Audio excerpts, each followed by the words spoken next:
down by falling into some autumnal antics. Inside job. That's possible. Kasi hanggang ngayon, hindi mo pa rin nakikita kung saan niya tinago yung paintings, di ba? Exactly. Kasi pati yung CCTV, hindi mahagip eh. Tingin ko alam niyo yung mga blind spot eh.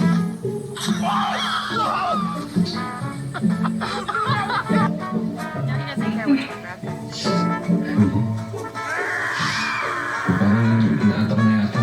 Teka, nawala ka pala sa oxygen. Sandali lang.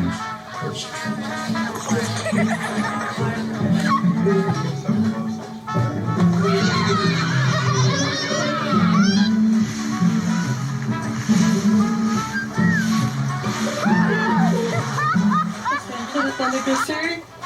Hindi ko naman sinasadya na matapunan ka. Bago lang ako, sir. Wala akong pake. There's a spider! Nabuhusan mo ng kape itong sapatos ko. Napakamahal nito. Mas mahal pa ito kaysa sa sweldo mo. Grabe naman kayo, sir. Parang nakabastos na kayo, ah. Ah, ganoon. Eto pang babastos. Hey! Pero ba tayo? Teka, minakaw muna kayo. Babae po yung kausap ko, di ba? Wala akong sinisino. Itong bobang to, nabuhusan ng kape itong napakamahal itong sapatos. Yan lang po ba, sir?